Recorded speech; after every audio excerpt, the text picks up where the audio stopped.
اب میرے بھائیوں اگلی جو آیت ہے نا سورہ البقرہ کی آیت نمبر 164، اسے آیت الآیات کہا جاتا ہے، اس کا نام ہے ایسی آیت جس میں اللہ کی کئی آیات بیان ہوئی ہیں، اللہ کی قدرت کی نشانیاں، سائنس آف گاڈ، ایک نہیں بے شمار۔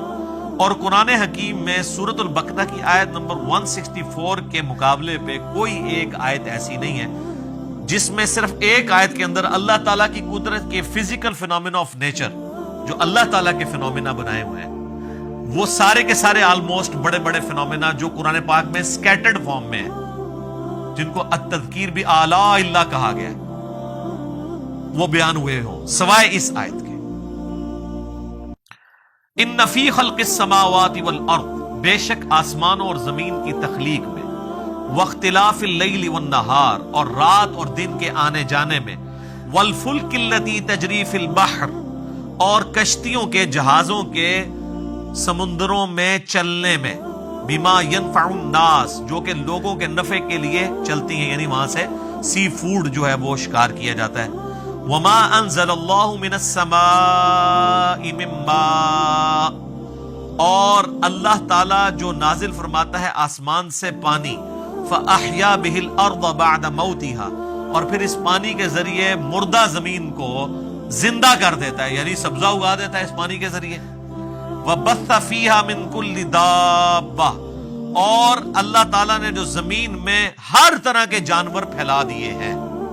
وتصریف الریاح، اور ہواؤں کے بدلتے رہنے میں، والسحاب المسخر بین السماء والارض، اور بادلوں میں جو کہ اللہ تعالیٰ کے حکم کے پابند ہیں، آسمان اور زمین کے اندر جو سسپینڈڈ ہیں بادل، لآیات لقوم یعقلون، اس کے اندر اللہ تعالیٰ نے آیات رکھی ہیں ان لوگوں کے لیے جو اپنی عقل استعمال کرتے ہیں۔ دیکھ لیں کتنی نشانی اللہ تعالیٰ کی قدرت کی اس میں گنوائی گئی ہے۔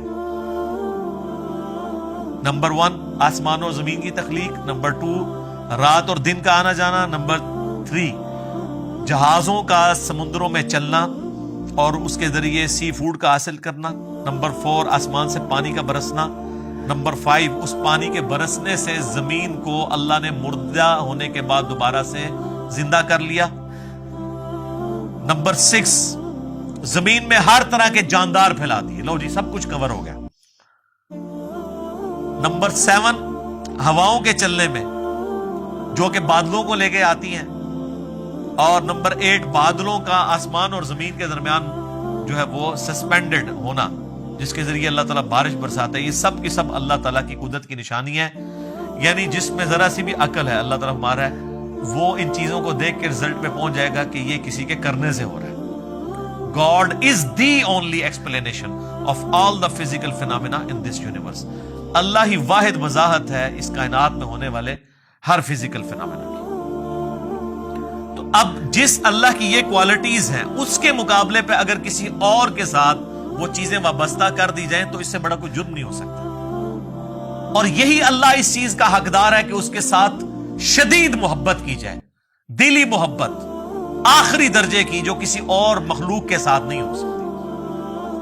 تو اللہ تعالیٰ ایک کرائٹیریا پھر اس حوالے سے ڈسکس کر رہا ہے، وَمِنَ النَّاسِ مَن يَتَّخِذُ مِن دُونِ اللَّهِ، اور لوگوں میں ایسے لوگ بھی ہیں، ایسے بدبخت لوگ ہیں جنہوں نے اللہ کے سوا اور ہستیوں کو پکڑ لیا ہے، اندادً يُحِبُّونَهُمْ كَحُبِّ اللَّهِ، اللہ کے مقابلے پہ انہیں اپنا ند مان لیا ہے، مد مقابل، اور ان سے ویسی محبت کرتے ہیں جیسی اللہ سے کرنی چاہیے تھی۔ اللہ اکبر، یہ آیات پڑھی جاتی ہے نا تو لوگ سمجھتے ہیں شاید یہ مشرکین عرب کے بارے میں نازل ہوئی تھی۔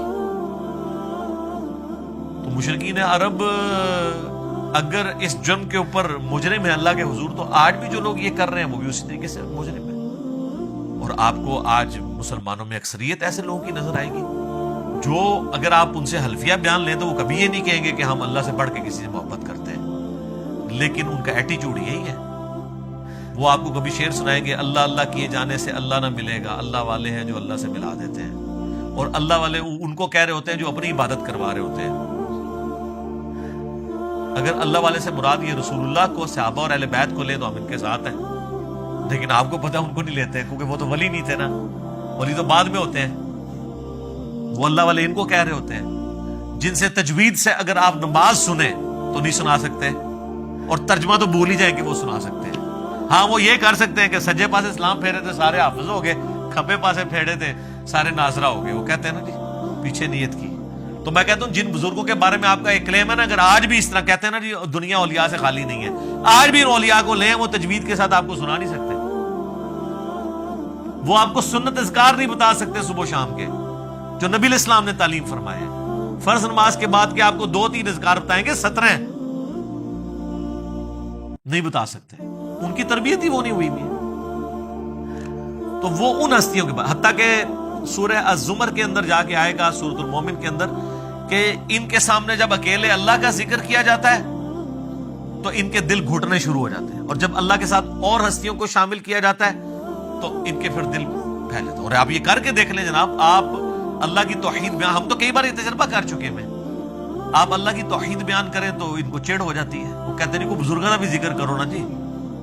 بلکہ ہمارے ایک سیالکوٹ میں بڑے قریبی بھائی، تو وہ ایک بریلویوں کی مسجد میں امام تھے، تو جب اللہ تعالیٰ نے ہمیں قرآن کی توحید کی طرف راغب کیا تو دعوت کی برکت سے انہوں نے بھی حق قبول کیا، تو ظاہر ہے وہ اناؤنسمنٹ تو نہیں کر سکتے تھے، تو انہوں نے بہرحال توحید کے اوپر درس شروع کیا قرآن کے اندر، جو قرآن کی آیات ہیں اعلیٰ حضرت کا ترجمہ رکھ کے، اب تو کسی کو تکلیف نہیں ہونی چاہیے۔ تو 2-4 دن تو توحید برداشت کی انہوں نے، اور پھر بابے جو ہے مسجد کے اکٹھے ہو گئے، انہوں نے کہ ایک جناب اللہ نہیں توندے رہتے ہو ہر ٹائم، وہ بزرگوں کا بھی ذکر کریا کرو۔ یہ دیکھیں پنجابی کا محاورہ نے یوز کیا، ہر ٹائم اللہ نہیں توندے رہتے ہو، استغفر اللہ۔ تو ان کو اتنی چڑ ہوتی ہے، اور یہ حقیقت ہے کہ ان کی محبت ان ہستیوں کے ساتھ زیادہ ہے، اور اسی لیے آپ بزرگوں کے بارے میں کوئی بات کریں تو یہ سیکھ پا ہو جاتے ہیں۔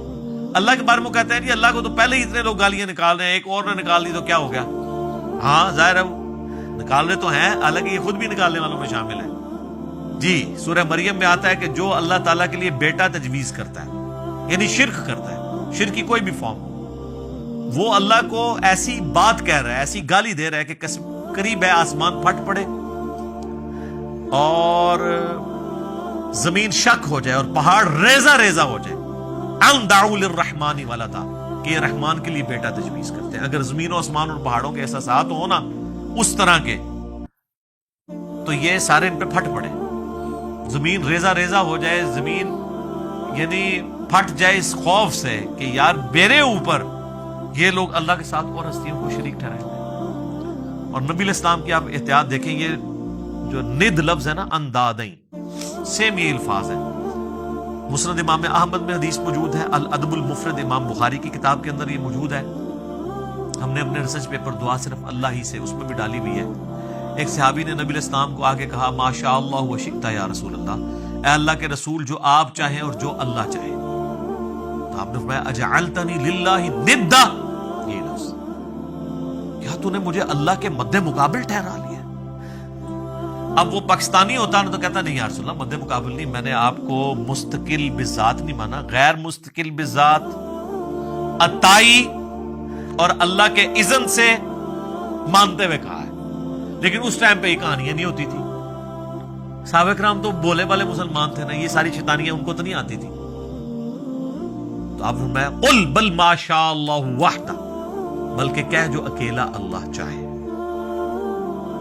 ایک بریلوی عالم تھے، تو میں نے ان کو یہ حدیث بیان کی نا، ان کا جی آپ کو اس حدیث کا مطلب نہیں سمجھایا، میں نے سمجھایا۔ وہ کہتے ہیں اصل میں نبی علیہ السلام نے پوچھا ہے کہ اے میرے پیارے صحابی، کہیں ایسا تو نہیں آپ مجھے خدا مانتے ہو؟ میں نے کہا تو آگے الفاظ تو کچھ اور بتا رہے ہیں۔ اس کے جواب میں تو صحابی کہتا نہیں یا رسول اللہ میں نے آپ کو خدا نہیں مانا، خدا کا بندہ مانتے ہوئے کہہ رہا ہوں یا رسول اللہ ما شاء اللہ و شئت۔ تو میں نے کہا آگے جو الفاظ ہے قل بل ما شاء اللہ وحدہ، کہ اکیلا جو اللہ چاہے۔ اگر آپ کی بات ہوتی نا تو وہ صحابی کہتے کہ نہیں میں آپ کو اللہ کا بندہ مان کے کہہ رہا ہوں، تو حضور کہتے ٹھیک ہے کہتا رہے۔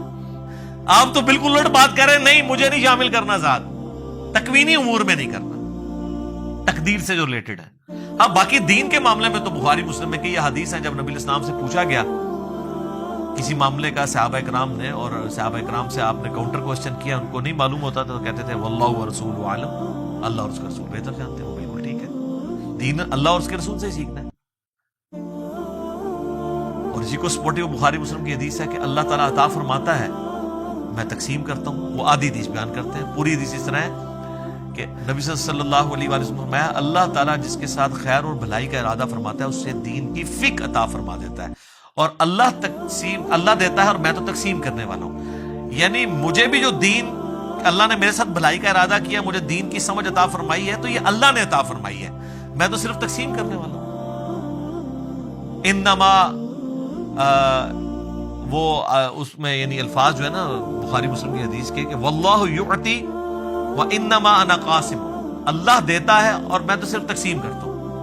تو وہ انہوں نے جناب اس دو لفظ پکڑ لیے تو اعلیٰ حضرت نے شعر لکھ دیا، رب ہے معطی، یہ ہے قاسم، رزق اس کا ہے کھلاتے یہ ہے۔ وہ رزق کے اوپر لے گئے اور تکوینی امور کے اوپر، حالانکہ یہاں پہ دین کا معاملہ تھا۔ اس میں میرا یوٹیوب پہ ایک کلپ بھی ہے اللہ نبی وارث، اس میں میں نے کئی ایک احادیث بیان کی ہیں اس حوالے سے۔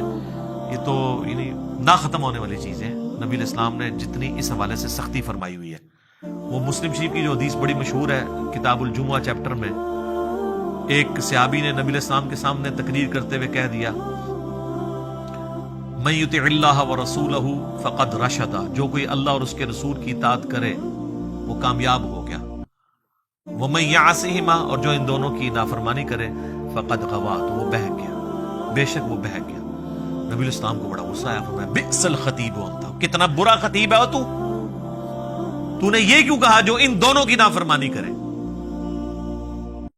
تجھے کہنا چاہیے تھا وَمَن يَعْصِ اللَّهَ وَرَسُولَهُ فَقَدْ غَوَىٰ، جو اللہ اور اس کے رسول کی نافرمانی کرے وہ گمراہ، وہ بہک گیا۔ اب اس سے ابھی آگے یہ کہہ سکتے تھے کہ یا رسول اللہ میں نے یہ بات تو پہلے کر دی ہے، میری بات آؤٹ آف کانٹیکسٹ نہیں ہے، میں کانٹیکسٹ کے ساتھ بات کر رہا ہوں۔ جب میں نے یہ کہہ دیا کہ جو اللہ اور اس کے رسول کی اطاعت کرے وہ کامیاب ہوا، اور جو ان دونوں کی نافرمانی کرے وہ ناکام ہوا، تو اس میں تو لٹریچر میں تو کوئی خرابی نہیں ہے، آؤٹ آف کانٹیکسٹ بھی نہیں ہے، اس میں کیا مسئلہ ہے؟ اور حقیقتاً یہ وہ اپنا مقدمہ لڑ سکتے تھے، لیکن ان کو پتا تھا سامنے امام الموحدین ہے صلی اللہ علیہ وآلہ وسلم۔ یہ وہ ہیں جو کتابوں کے خدا کے ریپریزنٹیٹو ہیں، بابوں کے خدا کے ریپریزنٹیٹو نہیں ہیں۔ اور ابو داؤد میں آگے الفاظ ہیں، آپ فرمایا قم اذهب، اٹھو ادھر سے نکل جا۔ اتنا آپ علیہ السلام کو جلال آیا اس حوالے سے، لیکن آپ کے وہ صوفیاء کہتے ہیں ہک ہے ہک ہے ہک ہے، جڑا ہک کی ڈوں آنکھے وہ کافر اور مشرک ہے، جو ایک کو دو کہہ دے وہ کافر اور مشرک ہے۔ حالانکہ ایک نو ڈو کہنے والا ہی موحد ہے۔ حادث کو قدیم سے الگ کرنے کا نام ہی توحید ہے، خالق کو مخلوق سے الگ کرنے کا نام ہی توحید ہے۔ تو اللہ تعالیٰ فرماتا ہے کہ یہ ان لوگوں کی حالت ہے کہ یہ اللہ کے مقابلے پہ اور ہستیوں سے ایسی محبت کرتے ہیں جو اللہ سے کرنی چاہیے۔ والذین آمنوا، اور جو لوگ ایمان والے ہیں، اشد حبا للہ، ان کی تو شدید ترین محبت اللہ کے ساتھ ہوتی ہے، اور اس لیول کی محبت ہوتی ہے کہ جامعہ ترمذی میں حدیث ہے نبی علیہ السلام نے فرمایا کہ اللہ تعالیٰ سے محبت کرو کہ اس نے تمہیں نعمتوں سے نوازا ہے، اور مجھ سے اس لیے محبت کرو کہ میں اللہ کا رسول ہوں، اللہ کی نسبت کی وجہ سے، اور میرے اہل بیت سے محبت کرو کیونکہ ان کی نسبت میرے ساتھ ہے۔ یہ ہمیں چین بتائی گئی ہے۔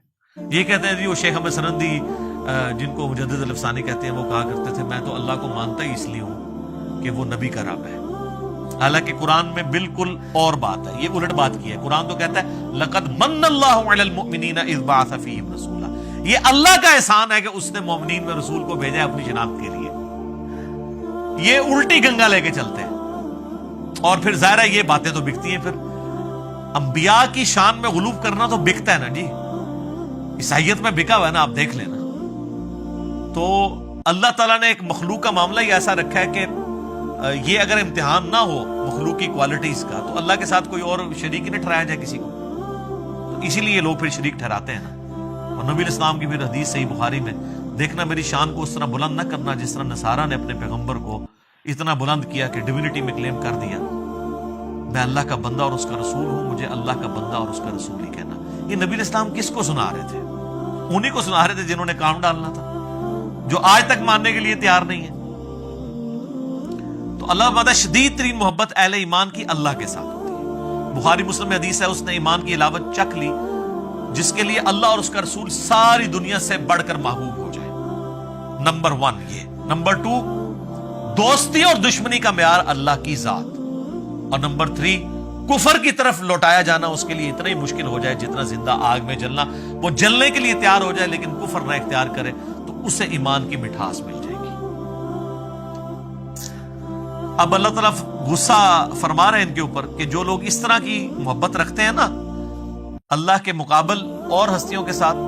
تو اللہ بتا وَلَوْ يَرَ الَّذِينَ ظَلَمُوا إِذْ يَرَوْنَ الْعَذَابَ, کاش یہ ظالم لوگ وہ وقت دیکھ لیں جب یہ اپنی آنکھوں سے عذاب کو دیکھیں گے ان القوۃ للہ جمیعا, تو قیامت کے دن ان کو یہ پتہ چل جائے گا کہ ساری قوتوں کا مالک تو اللہ ہے.